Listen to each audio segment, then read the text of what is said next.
Hello,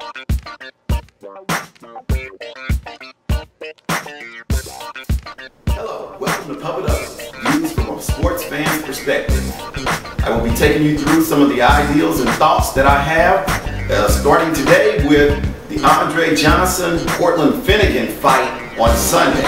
Yesterday, the NFL fined both of those two players $25,000 apiece, which I believe is perfect. The perfect plan what the NFL did there in finding these guys, not suspending them. I do believe that that is taken into account because of the Houston game on Thursday night of this week.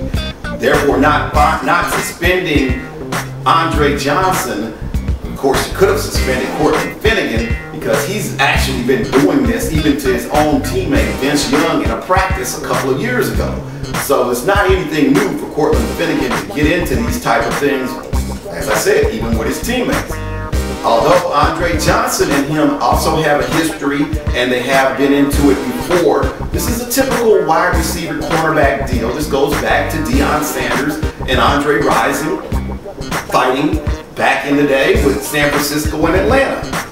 So therefore, in this case, I believe that the NFL and Commissioner Roger Goodell did treat this professionally and not suspend either player, even though the fight was ugly, and we don't want to see that on the field anymore if possible. But in this case, this was the right punishment.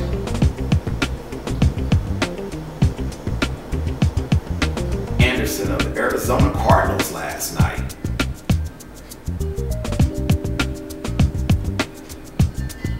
What Deuce and I talk about is nobody else's business. But why was something funny when you're down 18 points in the fourth quarter? It wasn't funny. I wasn't laughing about anything. The camera showed you laughing. Okay, that's fine. That's fine. That's fine. That's fine. That's fine. I'm not laughing about it. You think this is funny? I take it serious. I'm not. Real serious. I put my heart and soul into this every single week. All I'm saying is the camera showed I'm just telling you right now what I do every single week. Every single week, I put my freaking heart and soul into this. I study my off. I don't go out there and laugh. It's not funny. It's not fun. Nothing's funny to me. I don't want to go out there and get embarrassed on Monday Night Football in front of everybody. That's why I'm asking you what. I'm telling you right now, we're talking. Deuce and I are talking. What was the context? I'm done. Sorry. I'm not doing. I'll leave that one at that. In the NBA, Antoine Walker, formerly All-Star Antoine Walker, is trying to make a comeback in the D-League now. Of course, he owes big money in Vegas, so therefore he's got to find something, and his only talent basically up to this point has been NBA basketball. So therefore, this is his one chance to try to get back into the league and get some money going. Detroit Red Wings forward Mike Modano will be out indefinitely after getting his wrist slashed by a skate. As you look at it here at live speed, you'll see Modano go in to check the defender there for Columbus, and he ends up going down. Modano 44, and he will skate out of your picture.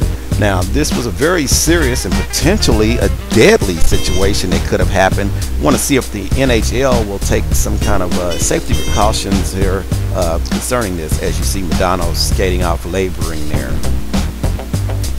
Moving on to baseball. Way to steal one from your rivals. The Los Angeles Dodgers came up with 21 million reasons why they loved infielder Juan Uribe. Now, is it possible that one of those reasons could have been just to stab the San Francisco Giants, your arch rivals, in the back? Of course it could be. You're weakening them and you're strengthening your own team. In the world of college basketball, two of college basketball's all-time greatest coaches will go head-to-head Wednesday night as Michigan State will visit Duke. Tom Izzo and Mike Krzyzewski. They nearly played in their championship game last season, but Butler put a spoil to the Michigan State Spartans' run at that championship. And TCU is moving to the Big East. This should help recruiting in the #1 football state of Texas. This may impact the Texas Longhorns because TCU, with the Big East's Otto BCS bid, can now be a big-time school in college football. Today's sports investing game of the day is the Boston Celtics at the Cleveland Cavaliers.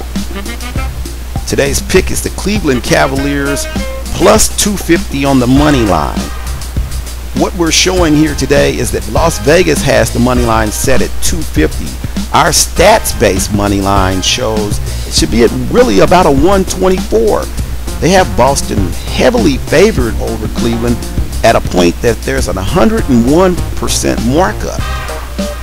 For this particular matchup and other games similar to this one, you should actually expect to get a 56% return on your investment. And that's going to do it for November 30th, 2010's Views from a Sports Fan's Perspective. If you have any questions or comments at the bottom of the web page, please go ahead and send them to me. I will respond to you as quickly as possible. If there's questions, I will try to answer them in the next blog, or I will post or get right back with you through text messaging. Again, tell your friends and everyone to come in tomorrow, and we'll have more information and more blogging, more sports news, more everything right here.